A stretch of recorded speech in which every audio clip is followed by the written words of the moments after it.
tem o nosso quadro Inclusão em Conexão, sob comando da Adria Almeida, comunicadora, apresentadora. Seja bem-vinda mais uma vez, Adria. Uma sexta-feira de muita expectativa, né? Você já nos contava nos bastidores, no WhatsApp, que você está muito ansiosa para convidar aí, aliás, para conversar com o nosso convidado. Vou deixar que você o apresente, mas seja bem-vinda, fica à vontade para dar um bom dia para a nossa audiência. Bom dia, Camila, bom dia a todos que estão nos ouvindo, bom dia, Pedro Panoc, Thaisa, que está ali hoje. Hoje a Thaisa ficou longe da gente. Bom dia a você, que mais uma vez está aí, nós estamos passando aí por mais uma vez esse assunto tão importante que fala, né, sobre inclusão de pessoas com autismo. E para nós incluirmos pessoas com autismo, nós precisamos saber o que é o autismo, nós precisamos entender um pouco, né, sobre esse transtorno, e não só o autismo, né, mas também o TDAH, o TOD, o TAG, né, entender também sobre algumas síndromes, porque quando nós entendemos, quer dizer que a gente consegue ter um pouco de empatia com o próximo, né, e também a entender muitas coisas que a gente não entende. Hoje eu vou receber alguém muito especial para mim, ele que está na nossa vida tem mais ou menos, vai fazer um ano mais ou menos que nós estamos com ele, Dr. Saulo Serrano. Ele é médico, pediatra, né, com residência e título de especialista pela Unicamp.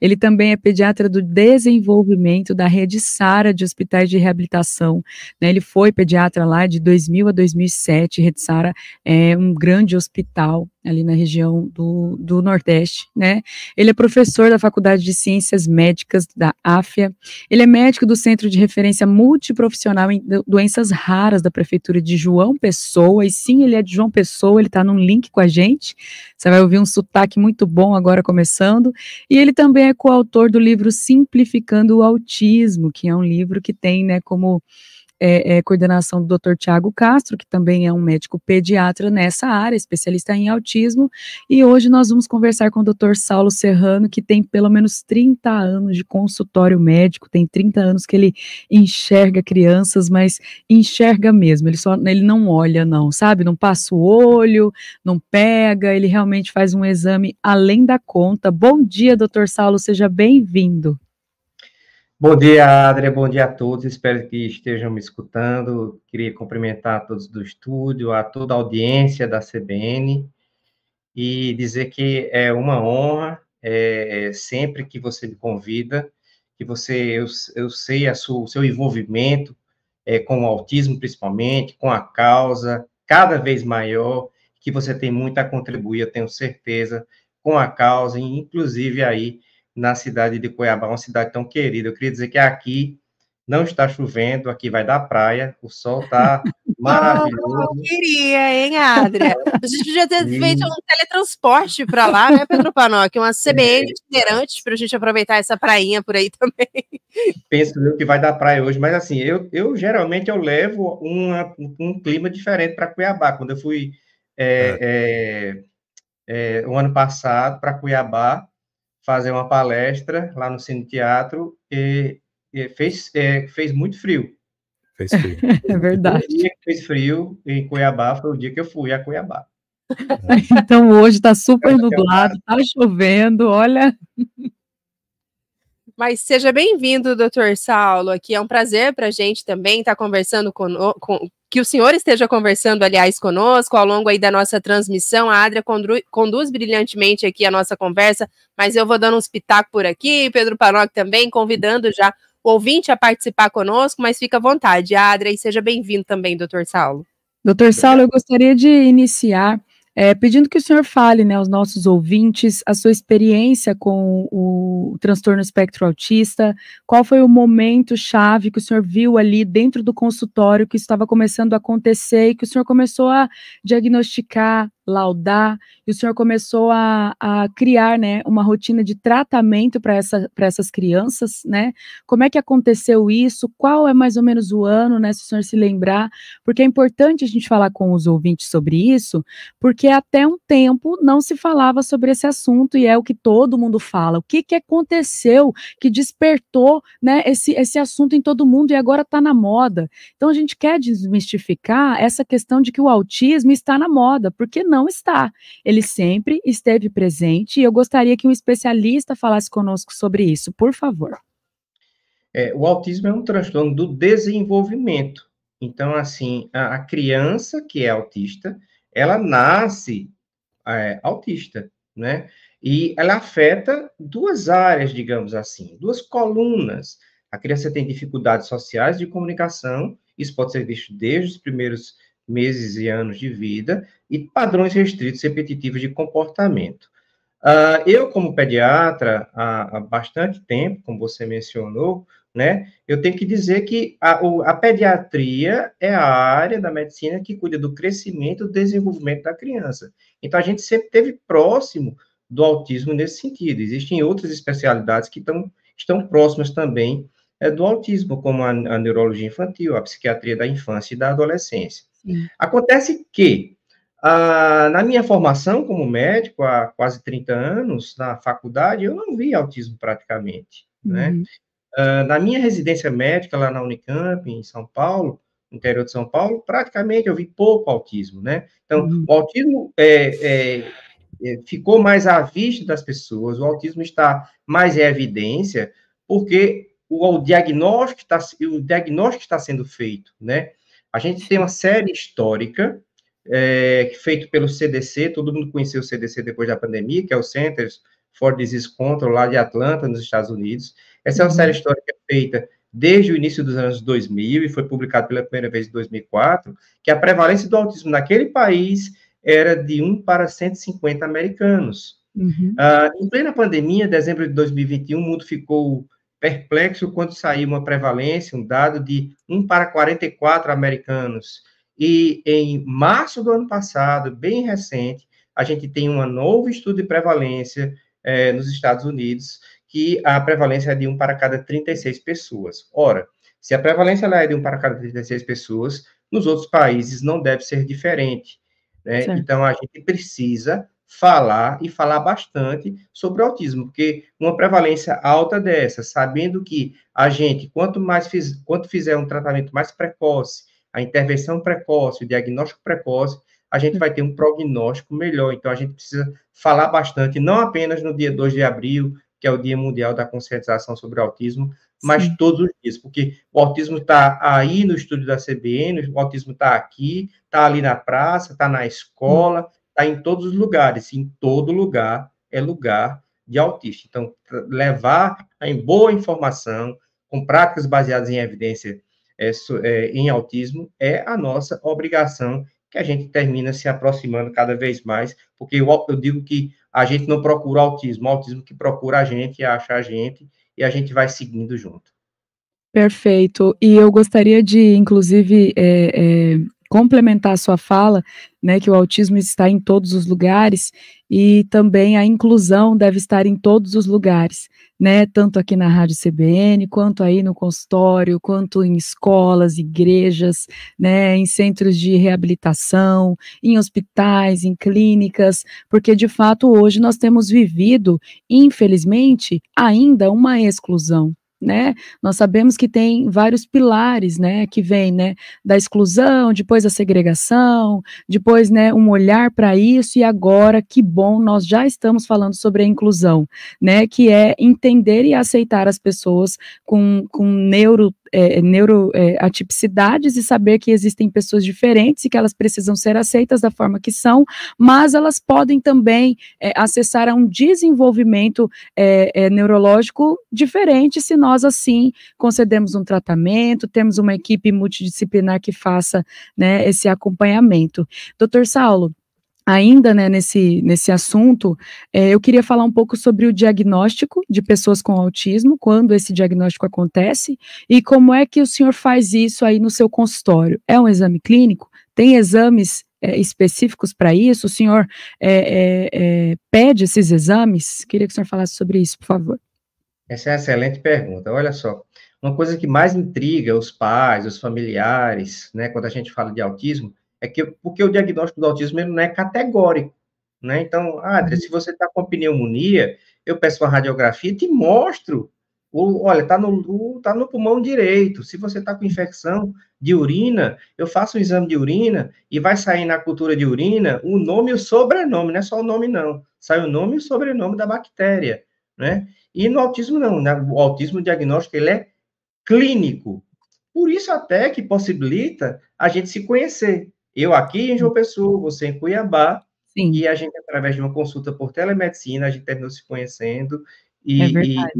tem toda essa nossa relação começou. Então, assim, o diagnóstico é clínico, agora, ele não pode ser assim, eu não posso olhar para a criança e dizer, olha, ela é autista, porque autismo não tem cara, tá Sim. certo? É preciso parar com esse estigma, né? Então, só que nós nos baseamos em critérios que são objetivos. Os critérios não são subjetivos. Ah, o doutor acha que é autismo. O doutor viu meu filho, olhou para ele e acha que é autista. Não. A gente se baseia no manual. O mundo todo se baseia no manual chamado DSM, que é o Manual de Transtornos da Academia Americana de Psiquiatria. Vocês terem uma ideia, para a audiência ter uma ideia, o DSM existe desde 1952. O DSM-1, o primeiro DSM, foi em 1952. O segundo DSM foi em 1958. Hoje, nós seguimos o que dita o DSM-5, ou seja, a quinta edição, que é de 2013. E teve o texto revisado para o TEA, o DSM-5, texto revisado para o TEA, em março de 2022. E o que é que o DSM diz, como eu falei no início?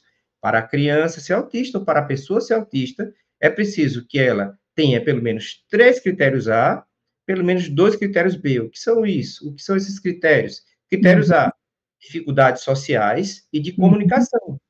Critérios B, padrões restritos repetitivos de comportamento.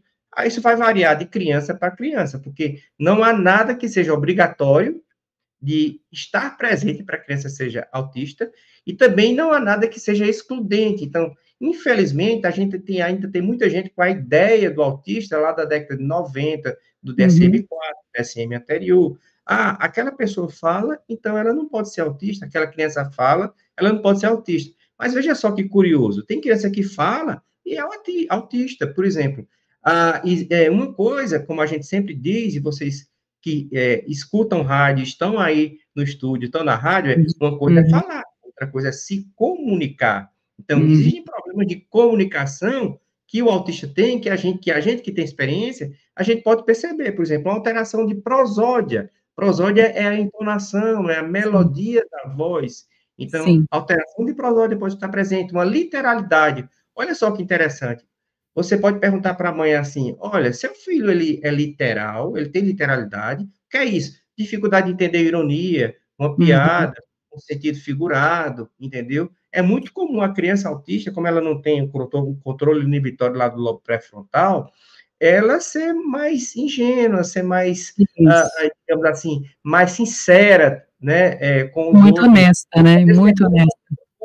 Por conta dessa literalidade, ela fala as verdades, a pessoa autista, né? Então, é interessante. Então, falar não quer dizer que a pessoa não tenha transtorno do espectro do autismo. Isso é muito importante. Interação também, tem criança que interage, mas às vezes só escolhe algumas crianças selecionadas, entendeu? Então, é preciso ter um olhar diferenciado, um olhar experiente para o diagnóstico. Perfeito, doutor, obrigada por estar, assim, explanando para nós. Eu adoro escutar o doutor Saulo falando, porque ele, com toda essa experiência, traz para nós uma forma mais humana de olhar o autismo, né? A gente não fica tão assustado em ouvi-lo, né? Principalmente porque, de fato, saber que a gente sempre conviveu com autistas no nosso meio, nos deixa assim, por que a gente nunca olhou para isso? Por que a gente nunca quis estudar sobre isso, né? E ver que tinham pessoas diferentes em nosso meio? Porque até então, década de 80 e 90, essas pessoas elas eram tratadas em locais, eu não gosto muito de mencionar sobre isso, mas tinham locais para tratar essas pessoas. Essas pessoas acabavam indo, sendo deixadas lá, né, pessoas que eram tratadas, inclusive, com camisa de força, né, tem ainda, infelizmente, relatos de agora, de crianças que ficam presas com as mãos presas, porque não tem como tratar, o pai, a mãe não sabe o que fazer. Recentemente nós tivemos um relato triste, muito dolorido, de um casal que não quer mais a filha e que estão procurando um lugar para deixá-la. Eles querem colocar essa filha à adoção e eles dizem, nós não a amamos, né? E por que essas pessoas, esses pais não amam? Porque eles não têm ajuda, eles não têm apoio, e muitas vezes eles não sabem mais o que fazer com essa criança, né? Nós tivemos uma palestra aqui em Cuiabá essa semana que eu tive a honra de fazer com o Glauco Ferreira, e ele fala muito sobre inclusão de crianças autistas na igreja, né, no contexto da igreja. E nós sabemos que, historicamente, a igreja ajuda pessoas, desde muito tempo atrás. A igreja leva alimento, a igreja leva médicos para consultarem nas necessidades básicas, peso, se a criança está atingindo marcos do desenvolvimento comum e não só do desenvolvimento com essas necessidades especiais, né? E nós sabemos que a igreja é uma grande ajuda para famílias, e muitas vezes esses pais não têm tido essa ajuda mínima, né? Então eles não sabem o que fazer. Doutor, eu queria que o senhor falasse um pouco sobre isso, sobre como, quando a mãe, o pai, pega o diagnóstico, quando o pai e a mãe pegam o laudo, e acontece que o mundo cai, né? Eu imagino que o senhor abraça muitas mães, abraça muitos pais, e o que a mãe e o pai nesse momento necessita é só de um acolhimento.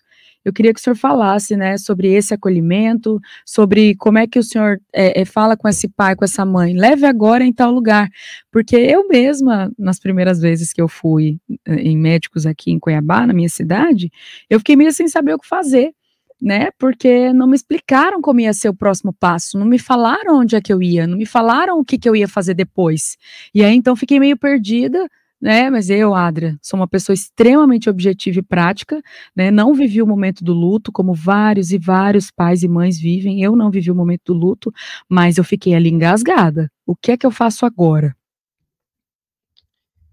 Diagnóstico não é sentença, diagnóstico não é o fim, diagnóstico é o começo, é o ponto de partida. Eu acho que essa parece uma frase clichê, batida, mas a gente tem que sempre falar isso para os pais, né? Porque eu sempre acredito que a psicoeducação, ou seja, a informação, os pais fazerem uma verdadeira imersão no autismo, é o ponto de partida, ou seja, os pais precisam aprender sobre autismo, tá certo? Porque o que funciona para a criança melhorar, para a inclusão, a neurodiversidade, ela começa dentro de casa, né, entendendo a natureza do indivíduo. E tem que ser a partir dos pais, tem que ser a partir da própria pessoa. É como eu sempre falo dos 3 Cs: casa, colégio e clínica. Só que o principal é a casa, né? A criança vai estar nesses 3 contextos, né?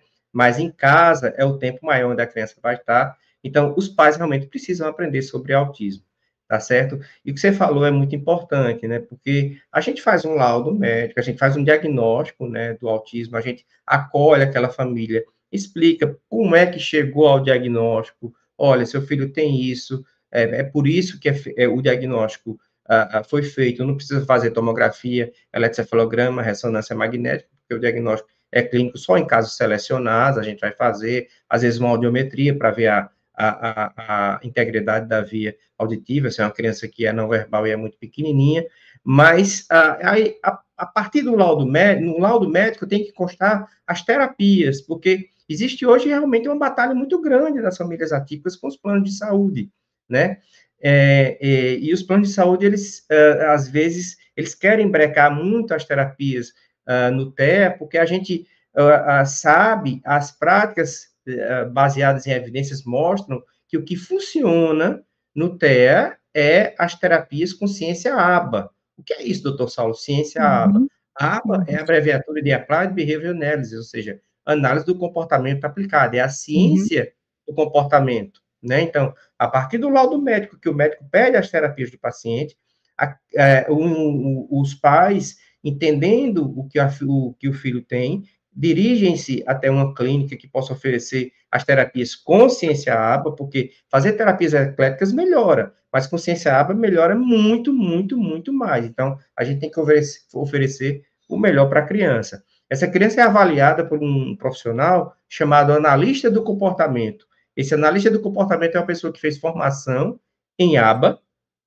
e vai avaliar quais são as dificuldades que o indivíduo tem para aquele momento e traçar os objetivos do tratamento através de um PEI, que é o Plano de Ensino Individualizado, ou PIC, que é um Plano de Intervenção Comportamental Individualizado dessa criança. Quem aplica esse PEI, esse plano, é o indivíduo, é uma outra figura que entrou agora, chamado de atendente terapêutico, ou AT. Ele vai aplicar na clínica ou em domicílio para desenvolver a criança. Além disso, a criança vai fazer as terapias individualizadas, com fono, terapia ocupacional, psicologia, psicopedagogia, psicomotricidade, musicoterapia, que também tem evidência científica. Desculpa te atrapalhar só um pouquinho, a gente precisa fazer uma pausa aqui obrigatória para a rede, para acompanhar o repórter CBN, mas na sequência o senhor continua falando sobre esses tratamentos, é bem rápido, a gente está de volta. De volta aqui na CBN Cuiabá, amanhã de sexta-feira, 22 de março de 2024, como vocês sabem, todas as sextas a gente tem esse encontro aqui no nosso quadro Inclusão em Conexão, comandado pela Adria Almeida, hoje conversando aqui com o Dr. Saulo Serrano, muita expectativa, e a gente estava só escutando aqui, né, Panoc, aprendendo um pouco mais. Ele que é médico pediatra, conversa conosco hoje por vídeo, falando aí sobre autismo, a gente trata aqui, e é interessante como a gente vai, Adria, se me permite aqui, ao longo das semanas, é o mesmo assunto que a gente fala, mas com cada pessoa que a gente conversa, a gente tem ali algumas frases, né, algumas pinceladas, alguns não é nem comportamentos, né, algumas experiências diferentes, né, Panoc, com cada um desses profissionais, aspectos de vista diferentes também, que nos fazem entender a cada semana um pouco mais sobre esse assunto. A gente precisou interromper o doutor Saulo ali, por conta do repórter CBN, sobre aqueles assuntos que o senhor falava, doutor, né, o tratamento ABA, né, é isso, né, Adria, me corrija se eu estiver equivocada, as terapias, né, perdão, se tiver mais algum ponto que o senhor queira concluir, doutor, desculpa atrapalhar o raciocínio, mas fica à vontade antes da Adria dar continuidade aqui também. Eu sou a audiência da CBN, eu sei que de vez em quando tem essas interrupções, já estava até preparado para isso, não se preocupe. Era só para complementar que o plano de intervenção, então, da criança é individualizado, vai variar de criança para criança. Então, só para dar um exemplo prático, para a gente talvez até abordar outros assuntos. Se eu tenho uma criança de 2 anos de idade, tá certo?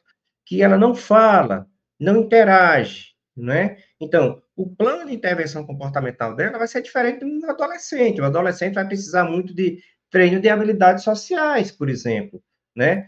Para tentar se enturmar mais, para tentar estar mais inserido lá nos locais onde frequenta. Um garoto que não fala, a gente precisa fazer um plano para desenvolver, por exemplo, habilidades pré-linguísticas. Por exemplo, a pessoa não começa falando, né? Da mesma forma que ele não começa andando. Então, para andar, a gente primeiro tem o equilíbrio cervical, ou seja, sustenta o pescoço, senta, engatinha e anda. É de cima para baixo, é crânio caudal. Da mesma forma, a linguagem. Antes da gente começar a falar, a gente precisa desenvolver habilidades pré-linguísticas. Por exemplo, atenção, imitação, tempo de espera. Então, no plano de uma criança que não fala, tudo isso vai ser trabalhado através da ciência ABA, era esse complemento. Então, o plano é diferente de criança para criança, a intensidade também é diferente de criança para criança, a gente não pode fazer uma mesma fórmula de bolo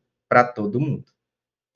Perfeito, doutor, e assim, eu sei que o senhor tem muito, muito conhecimento, muita coisa para falar aqui que nos ajudaria muito, e eu queria entrar um pouco no assunto sobre os medicamentos, né, que esse é o capítulo, né, no livro Simplificando o Autismo, o senhor fala sobre isso lá, e eu sei que o senhor é especialista também nisso, o senhor medicou, inclusive, meu filho José Antônio, e hoje nós temos, né, excelentes resultados, né, o José Antônio é mais focado, o José Antônio tem, né, o diagnóstico de TDAH também, e tratar o TDAH nos ajuda muito no autismo. Uau, mas que incrível, né, tratar um transtorno ajuda no outro, porque o autismo ele já tem muitas estereotipias, ele já tem muitos sinais, assim, da criança muito agitada, muito, né, muito irritada, e isso é trazido também um pouco pelo TDAH, e tem que ser muito especialista, né, doutor, para saber onde é que a gente vai fazer o início dessa explanação para poder medicar com com certeza, né, com foco certo. Então, eu queria que o senhor falasse um pouco sobre isso, e também já falasse sobre as comorbidades, né, do autismo. Explana para a gente aí, 2 em 1, por favor, ou 3 em 1. Eu vou, infelizmente, eu não vou aproveitar a praia, que a gente falou agora no início, né, porque à tarde eu vou estar viajando para o Rio de Janeiro, vou fazer uma palestra lá no Rio Te Ama, que é um evento que é bem interessante, participam pais, profissionais, e é muito legal esse seminário, e amanhã eu farei uma palestra sobre as medicações no autismo, né, e assim, quando eu vou falar no início da palestra, eu sempre digo assim, olha, vocês podem ir para casa, porque como não existe remédio para o autismo, então minha palestra está encerrada, então pode me dar meu cachê, com 1 minuto de palestra já está terminado, então está tudo tranquilo, né? Mas não é bem assim, tá certo? Por que não é bem assim, gente?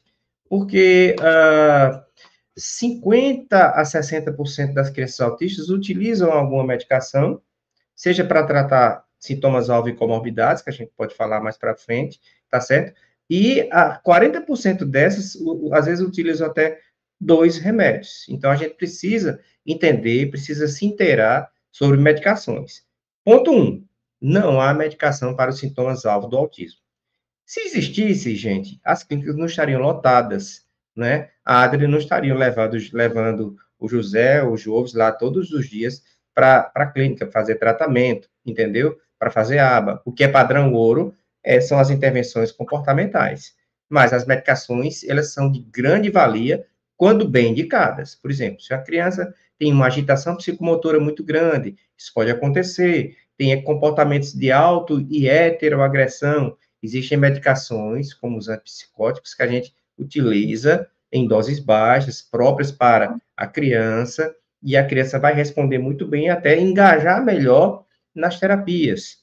Se a criança tem um distúrbio de sono, a gente sabe que muitas crianças atípicas, elas têm distúrbio de sono, porque a melatonina, que é o hormônio do sono, ela não é muito bem, digamos assim, produzido pelo indivíduo autista, pelo indivíduo com TDAH, ou os receptores do sistema nervoso central não aproveitam tão bem essa melatonina endógena, ou seja, produzida pelo próprio corpo, e eventualmente a gente precisa fornecer a melatonina exógena, ou seja, prescrever a melatonina para esse indivíduo, para ele melhorar, principalmente a questão da latência do sono. O que é a latência do sono? É a hora que o indivíduo deita até a hora que o indivíduo adormece. Ela não melhora tanto os despertares noturnos, mas melhora a latência do sono.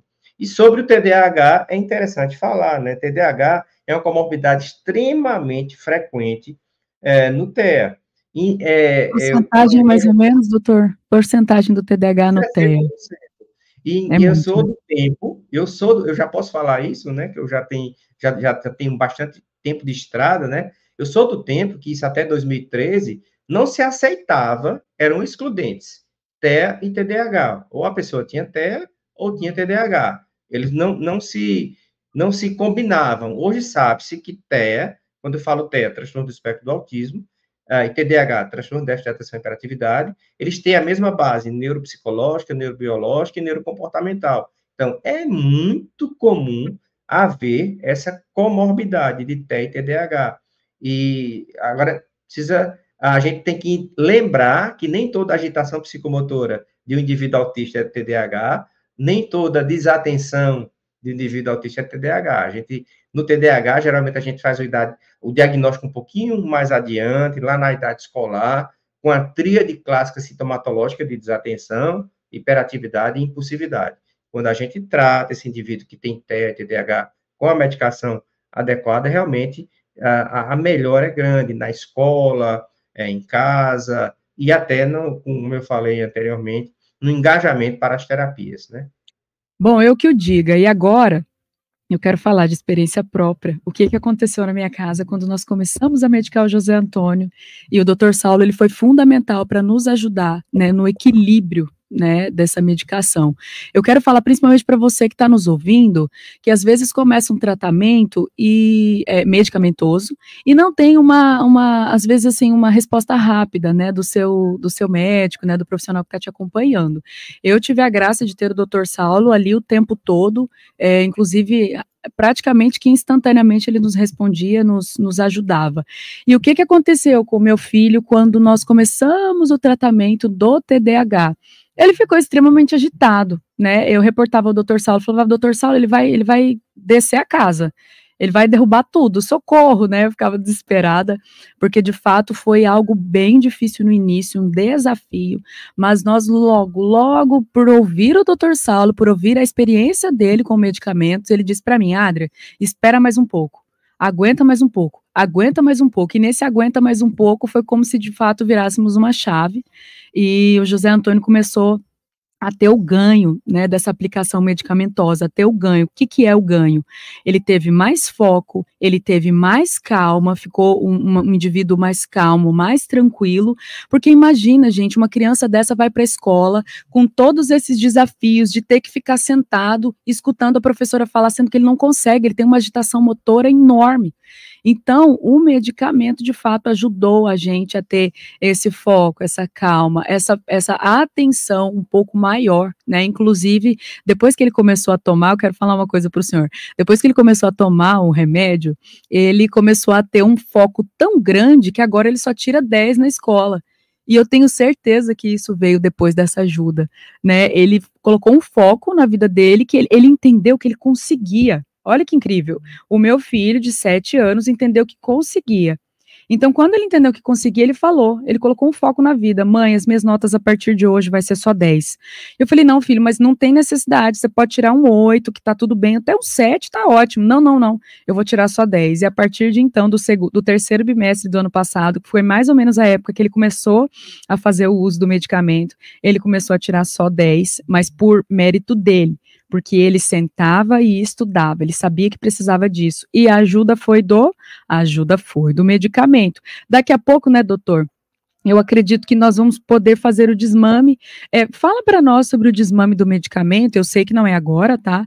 Mas fala para nós um pouco sobre o desmame do medicamento, porque a criança conseguiu já entender, ela já consegue replicar esse comportamento sem o uso, né, do psicoestimulante. Fala para nós como que funciona isso, qual é a idade ou não, Adria, não funciona. Tem que sempre ter uma ajuda, um aporte, como é que é?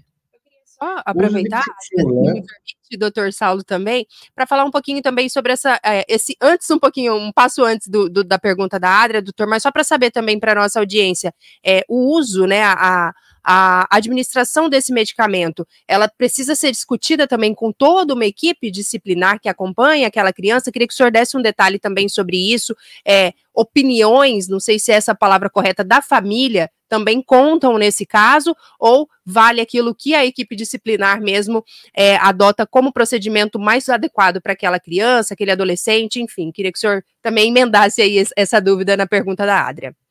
Muito legal, eu acho que assim, toda decisão tem que partir de uma premissa de interdisciplinariedade, isso é muito importante. Então, quando a gente está no consultório, mas a gente tem o acesso aos profissionais, a gente tem o acesso às devolutivas do analista de comportamento, da equipe que está junto da criança. Então, às vezes, e muitas das vezes, é até a equipe que está lá no dia a dia, na lida com a criança, que vai dizer, olha, a gente está vendo sintomas de TDAH aparecerem nessa criança que já tinha o autismo, né? Então, o ideal, então, é que essa decisão seja de toda a equipe junto com a família. A participação da família é fundamental, a compreender esse estágio inicial difícil, às vezes até há um efeito paradoxal, ou seja, pode haver uma piora comportamental, uma certa irritabilidade, a criança fica mais sensível no começo, mas quando se trata especificamente de psicoestimulantes, isso acontece, tá certo? Quando o indivíduo já está mais adaptado, a gente pode ir tirando nos finais de semana, e ter existe um tabu muito grande, achar que vicia e etc e tal, e não é isso, não procede, porque se viciasse a gente não tirava nos finais de semana, e quando o garoto já tá mais adaptado, já tem a sua rotina bem estabelecida, a gente não tira, por exemplo, nas férias, né? Então, a ciência já mostra que a gente pode fazer isso, mas varia de pessoa para pessoa. Lá para perto da adolescência, a gente já começa a reduzir dose e até tirar quando não tem menos demanda, digamos assim, para o indivíduo naquele dia que ele vai não vai precisar usar. Perfeito. Eu sou, assim, admiradora do seu trabalho e sei que o senhor nos ajuda muito em relação ao medicamento, né, a troca, o ajuste, de nos ajudar como família mesmo, sempre está ali nos ajudando. E como eu conheci o Dr. Saulo, e eu também tinha esse tabu de como é que o médico vai conseguir tratar o meu filho vendo ele pela tela. E a primeira vez que nós acessamos o Dr. Saulo, rapidamente ele falou com José Antônio 2 palavras, ele falou: "Pode tirar ele da tela, já entendi". Leva também a experiência, mas é quebrando um tabu de toda uma sociedade que, após a pandemia, eu acredito que foi muito quebrado, né. Nós tivemos que ficar pela tela. Adri, desculpa interromper, mas, assim, é interessante você estar falando, porque, assim, as pessoas têm muita dúvida sobre consulta de telemedicina, né? E Sim. a consulta de telemedicina, eu considero, pelo menos na área que eu atuo, às vezes, algumas das vezes, mais efetiva até do que a presencial, porque é a consulta que começa antes da consulta, você avalia documentos do paciente antes de conhecê-lo, você avalia vídeos, fotografias do paciente, para ver o seu comportamento. Então, a gente já tem uma ideia na cabeça, antes de começar a consulta, de como ele é. Então, realmente, nessa área funciona bastante. Só que a gente tem que ter bastante cuidado, né? Porque internet é terra de ninguém. Então, é até aproveitar o ensejo para dar uma dica, né? Porque tá cheio de especialista na internet, De né? 15 Tem segundos, né? especialista de tudo na internet.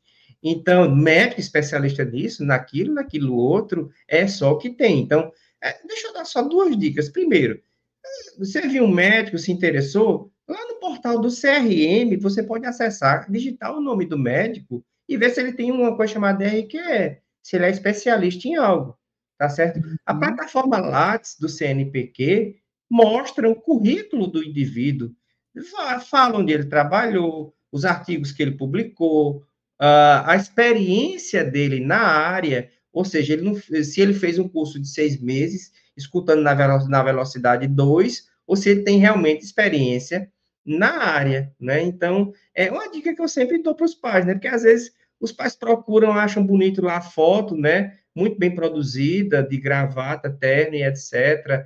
Ou a mulher muito bem maquiada, mas é importante ver essas duas coisas. Vai lá no site do CRM, tá certo? Do CFM, digita lá o nome do cara e vai na plataforma Lattes para ver a experiência dele, né, na área. É tão fácil, né? Porque do mesmo jeito que existe quem faz ciência, existem também os charlatães, né, na área do autismo, porque virou muito comércio, a coisa ficou muito mercantilizada. Então, assim, a prescrição de dieta desnecessária, prescrição de suplementos desnecessários e sem embasamento científico, e aquela história, né? Faça na farmácia da minha confiança, né?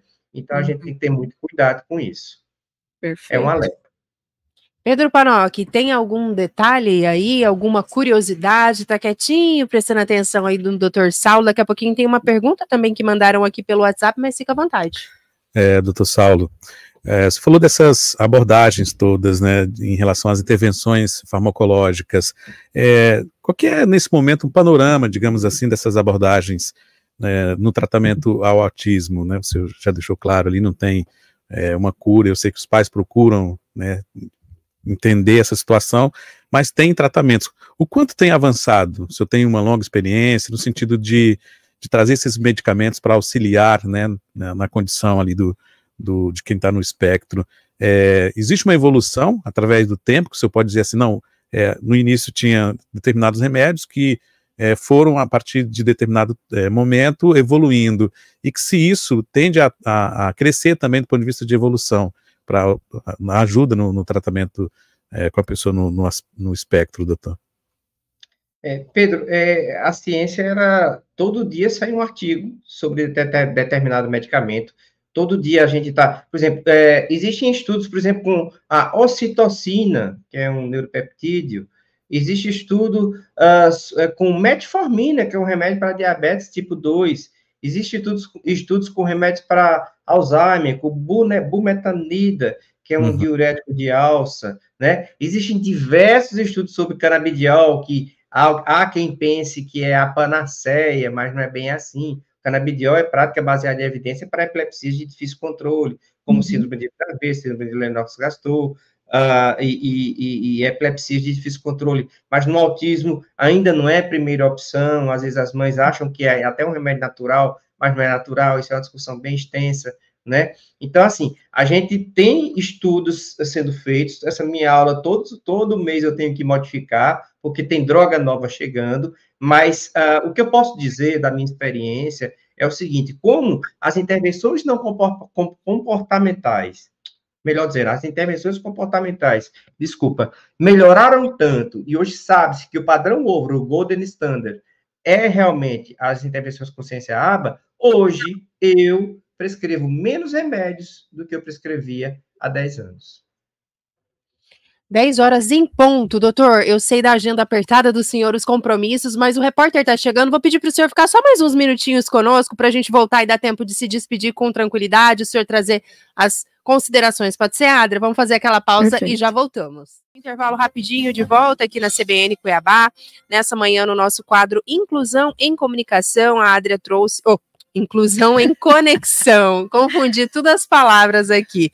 Comunicando também, né, doutor Saulo? Estamos conversando aqui com o médico pediatra, doutor Saulo Serrano, já quase caminhando aqui para a reta final, mas muito feliz, né, de poder conversar com o doutor Saulo nessa manhã.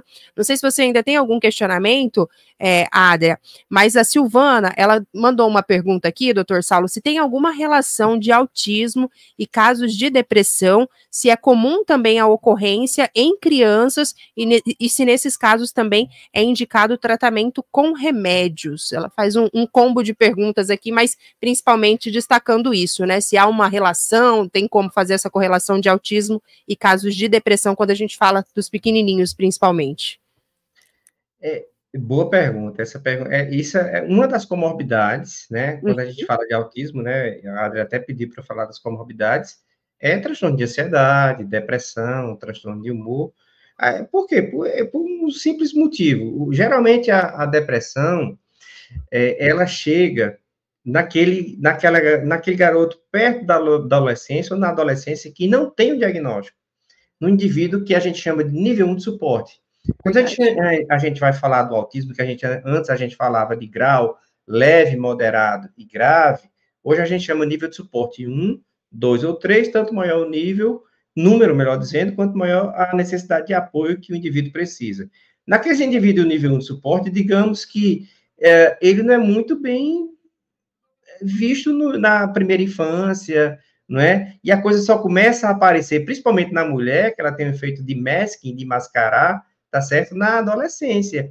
E o indivíduo, imagina, com dificuldades sociais e de comunicação, tendo que forçar, entre aspas, ou mascarar, às vezes, um comportamento estereotipado, um movimento repetitivo que tem. Isso à custa de muito sofrimento. Então, tem dificuldade na interação, mas quer fazer parte do grupo lá na escola, sofre bullying, é o super sincero, é um indivíduo que tem movimentos estereotipados, padrões restritos de comportamento, então tem seletividade alimentar, alguém diz que aquilo ali é bobagem, tem transtorno de processamento sensorial, ou seja, incômodo com barulho, alguém fala que menino chato, não quer cumprimentar ninguém na noite de Natal porque tem dificuldade de interação, então é porque o menino é emburrado, etc. E o indivíduo vai recebendo aquela carga, né, de acusações, entre aspas, isso vai gerar um transtorno de ansiedade, vai depressão, e a gente realmente vai precisar tratar mesmo. Então, isso é muito sério, inclusive, tá certo? A gente vê, às vezes, até garoto com tentativa até de contra a própria vida por conta disso. Então, é uma coisa que precisa ser bastante discutida. Por isso, a importância do diagnóstico, independente da idade. O garoto menor, é importante o diagnóstico para intervenção precoce, para ele falar, se comunicar, interagir, mas o indivíduo maior, o adolescente, inclusive o adulto, quando o diagnóstico chega, ele vai juntar o quebra-cabeça da sua vida. Olha só, por que quando eu tinha 2 anos eu agia daquele jeito, e minha mãe falou? Por que quando eu tinha 6 anos eu agi daquele jeito? Por que na minha adolescência eu tinha tanta dificuldade de interagir e tinha aquele hiperfoco e só ficava lá desenhando lá o McQueen e etc., ou desenhando dorama, ou assistindo aquilo, etc., e não tinha aquele grupo grande, não era uma pessoa popular na escola, né? Então, o diagnóstico tardio daquele indivíduo nível 1 de suporte ajuda, é muito mais importante, não para intervenção ou tratamento, mas para a pessoa se compreender, se aceitar, aceitar a sua neurodivergência, aceitar a sua neurodiversidade, e parece que o mundo muda. O diagnóstico chega nessa fase como tratamento já, porque você começa a entender o seu passado, a compreender o seu presente e saber que coisas futuras que você vai fazer são por conta da sua neurodiversidade. Sim, e doutor, eu ia fazer uma pergunta, mas o senhor já foi respondendo nessa grande resposta. Por que, né, o nível 1 de suporte é o nível mais difícil de diagnóstico, né? Porque a criança, normalmente, ela consegue se adaptar, né? E quando nós estamos falando de mulheres, muito mais ainda, né? Doutor, o diagnóstico do nível 1 de suporte, quando a pessoa é diagnosticada na adolescência e na vida adulta, necessariamente ela teve que ter prejuízo na infância? Perfeito. Existem 3 condicionantes para a pessoa dizer assim, olha, você tem autismo. Primeiro, não ter uma deficiência intelectual que justifique todo o quadro. O quadro começar na primeira infância e causar prejuízo funcional para a pessoa. Se não há esses 3 condicionantes, não há TEA. Existe um conceito atual que a gente chama de FAA, que é fenótipo ampliado do autismo. O indivíduo pode ter traços autísticos, né? Mas não preenche todos os critérios diagnósticos para o TEA. Isso não quer dizer que ele não mereça atenção, não mereça cuidado, mas se ele tem um fenótipo ampliado do autismo, mas não tem o diagnóstico, ele não vai receber o diagnóstico fechado de TEA, e sim de espectro expandido, ou fenótipo ampliado do TEA ou do autismo. Perfeito, doutor. Eu quero já caminhar para o final e, assim, começar a te agradecer pelo seu tempo. Eu sei que é corrido, sextas-feiras para o senhor, como a gente sempre conversa, né? É um tempo bem apertado. Quero te agradecer por esse tempo aqui conosco na CBN. Nós procuramos levar aqui o máximo de informação que a gente pode, para que a população, né, tenha acesso ao mínimo, para que eles também consigam ajudar outras pessoas ao seu redor e, quiçá, os filhos dentro de casa, né? Muitas vezes tem aquele menino muito levado, ou muitas vezes tem aquele menino muito silencioso. Então, acredito que pais, mães, avós, tias que estão nos ouvindo, estão tendo um olhar diferenciado agora para essas crianças, já não olham de qualquer forma, já não vê uma crise como birra. É uma crise, não é birra. Aqui o cuiabano tem uma palavra que a gente fala muito, que é a moagem, né? Não sei se você já ouviu falar essa palavra, mas moagem significa, né, moendo, né? Estar moendo, o ato de moer. Mas aqui o cuiabano é moagem, né? Quando a criança está muito chorosa, quando a criança está... Aqui a gente chama deste moído, deste pantinho.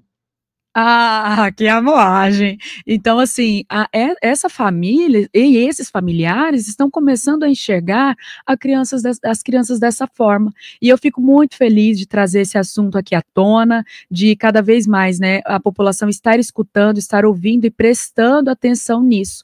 Nós sabemos que toda sexta-feira alguém novo ouve esse assunto.